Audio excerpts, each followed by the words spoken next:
Assalamualaikum warahmatullahi wabarakatuh. Bertemu lagi dengan saya di Hana Entertain, pusatnya informasi, ilmu pengetahuan dan juga hiburan.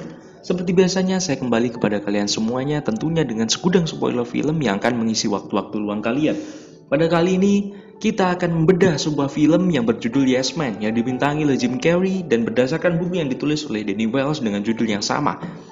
Tidak usah berlama-lama lagi, kita langsung saja masuk pada spoiler filmnya. Tetapi, sebelum kita masuk pada spoiler filmnya, tidak bosan-bosan saya mengingatkan kepada kalian semua bahwa konten-konten kami full spoiler.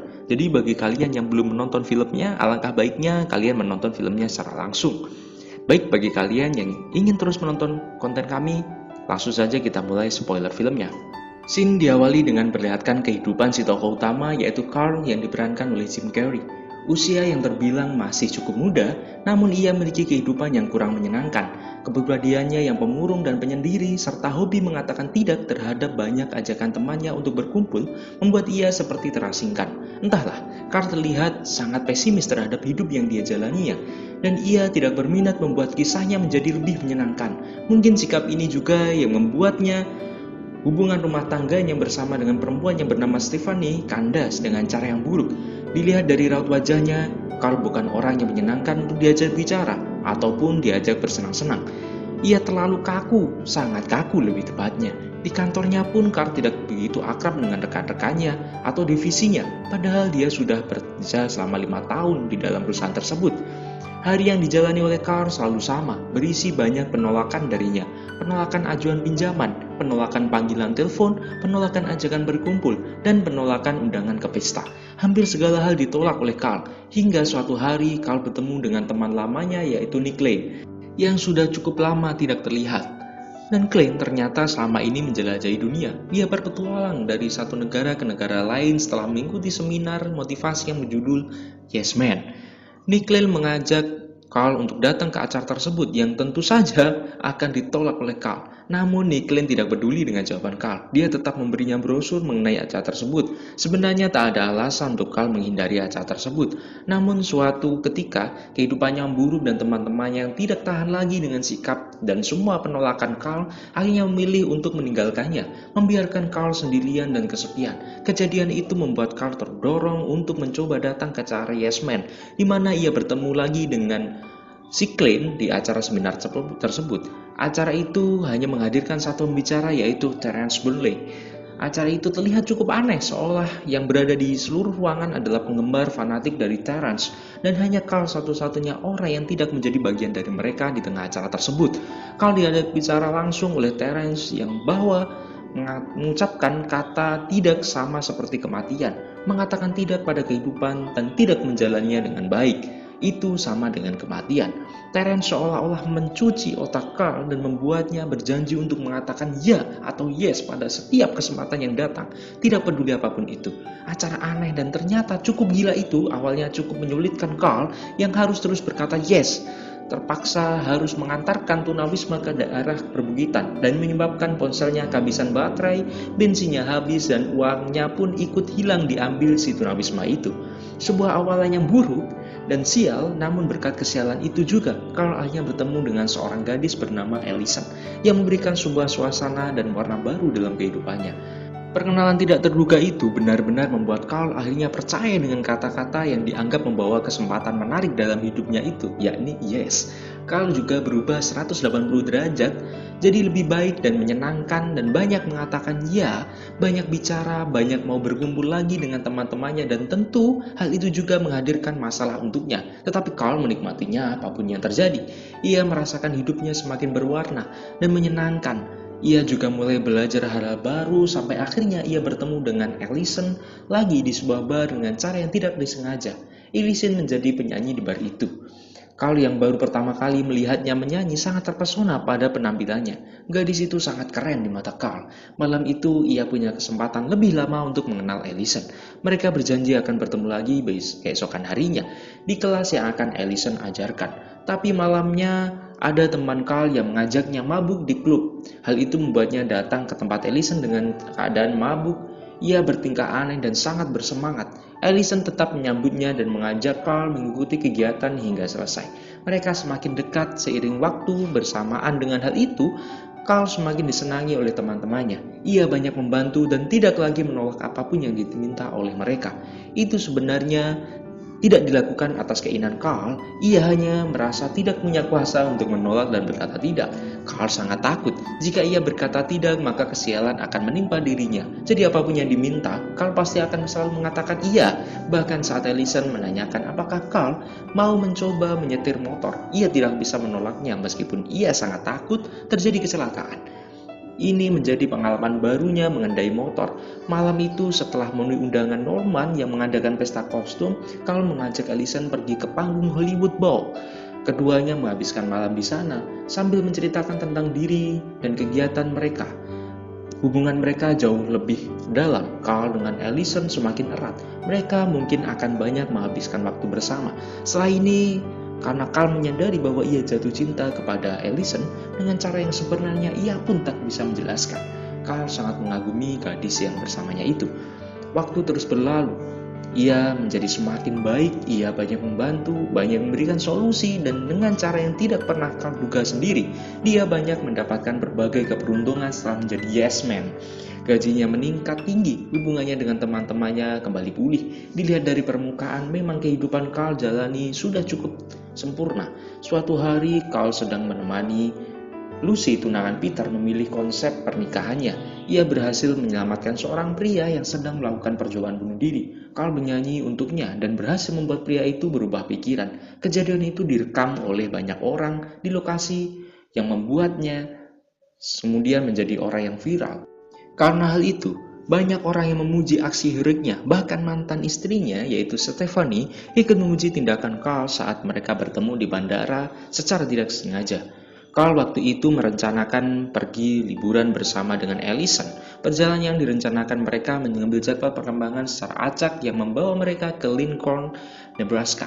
Carl dan Allison benar-benar bersenang-senang di sana. Mereka pergi ke museum telepon, berlatih menembak, menonton pertandingan, dan melihat proses pemotongan ayam yang sukses membuat Carl ringsang. Saat dalam perjalanan di Lincoln, kedua orang ini bersepakat untuk tinggal bersama setelah mereka kembali ke Los Angeles.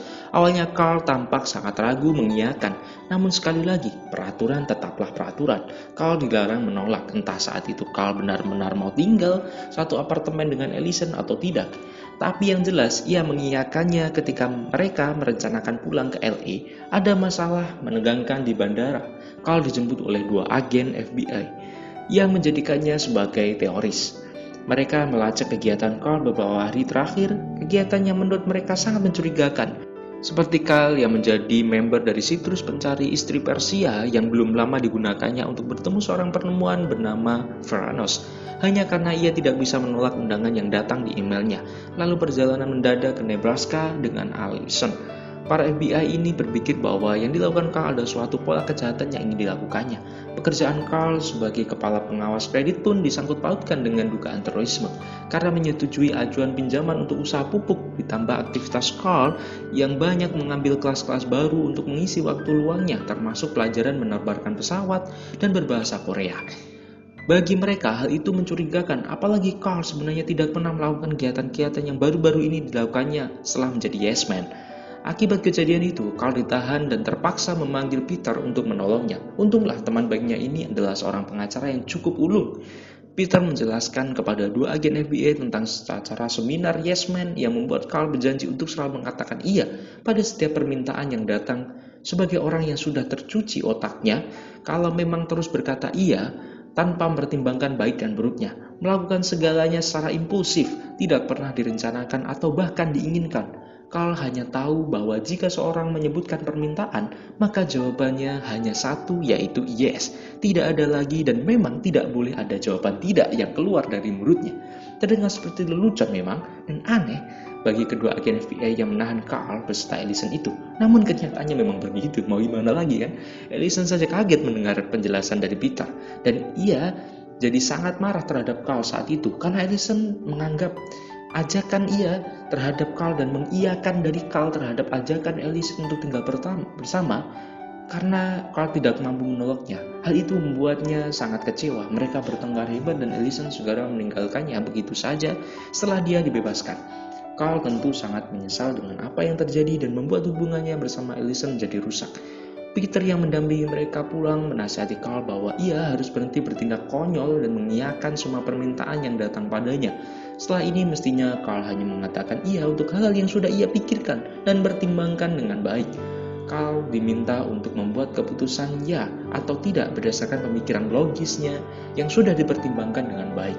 Peter ingin Carl bertindak kembali normal dalam menghadapi permintaan orang lain. Carl hanya mendengarkannya dan mempertimbangkan hal tersebut sebelum ia mengejar Allison yang pergi lebih dulu.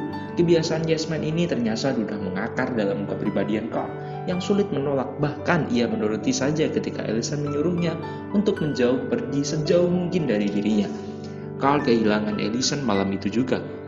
Perlahan kehilangan kehidupannya juga. Carl patah hati dan masih melakukan sikap yes man yang benar-benar membebaninya. Ia jadi lebih seperti robot atau mungkin boneka yang bisa dikendalikan oleh banyak orang, tetapi tetap berusaha sebaik-baiknya memperbaiki hidupnya. Ia berusaha membahagiakan orang-orang yang dikenalnya. Carl bahkan mau repot-repot membuatkan pesta untuk Peter dan Lucy dengan mengundang banyak orang hadir di sana. Pesta itu berlangsung meriah, namun Carl tetap merasa sedih karena tidak ada Allison di sana. Carl semakin gelisah, tepatnya sangat gelisah. Dirinya menjadi orang yang paranoid untuk mengatakan tidak, dan pada kejadian terburuk yang menimpanya jika ia menyebutkan kata keramat tersebut. Mereka tidak tahan lagi dengan segala halusinasi dan ketakutannya, terlebih karena Carl merasa hidupnya pun semakin terancam. Ia bertekad menemui Terence dan membuatnya mencabut perjanjian di antara mereka tentang berkata yes. Tapi yang terjadi kemudian adalah kecelakaan. Carl dan Terence masuk rumah sakit. Ketika itu, Carl masih sangat yakin bahwa Terence menggunakan sebuah magic, sihir, yang mengikatnya untuk selalu mengatakan yes. Hal itu membuat Terence sangat jengkel karena Terence berada di sebelahnya. Kemudian dia membuka tirainya dan mengatakan pada Carl bahwa Carl tidak memahami maksud dari kata yes dalam hidupnya. Ia menjelaskan secara terperinci bahwa Carl telah salah menggunakan dan memahami kata yes tersebut. Carl membantah, katanya ia sudah melakukannya dengan tepat, yaitu mengatakan yes pada apa saja. Namun penjelasan berikutnya telah memberi titik terang bahwa selama ini Carl memang salah memaknai maksud kata yes, yang sebenarnya seharusnya kata itu hanya untuk memicu atau memulai kehidupan baru Carl agar lebih terbuka dan menyenangkan. Namun Carl seharusnya juga memikirkan tentang perasaan dan pikirannya mengenai jawaban yang paling tepat apa yang harus dipilih. Sekarang ia tahu apa yang harus ia lakukan. Maka kemudian ia lari dari rumah sakit dan meminjam motor temannya yang menjadi perawat untuk menemui Allison. Carl dengan baju rumah sakit yang sangat terbuka di bagian belakang berhasil menemui Allison yang menjelaskan kesalahpahamannya yang terjadi antara dia dan Allison. Hal itu membuat Allison memahami situasinya. Mereka kembali bersama dan Carl kembali membuat masalah dengan Terence dengan mengambil seluruh pakaian para pengikut RM. Dan itulah kisah dari film Yes Man, sebuah kisah sinematik romansa komedi yang dijalankan oleh Jim Carrey, sebuah kisah yang luar biasa. Meskipun tidak seperti Truman Show atau film-film fenomenal dari Jim Carrey lainnya, tetapi film ini memberikan gambaran baru bagi kita bahwa terkadang kita harus memiliki sebuah prinsip. Kita harus memandang segala hal yang ada dalam hidup kita dengan cara yang paling positif dan menancapkan keyakinan kita terhadap apa yang harus kita lakukan. Jika kita melakukan hal-hal positif, maka semesta dan alam dan sekitar kita akan memberikan dampak positif juga bagi kita. Mungkin cukup sekian dari saya, semoga bermanfaat dan Assalamualaikum warahmatullahi wabarakatuh.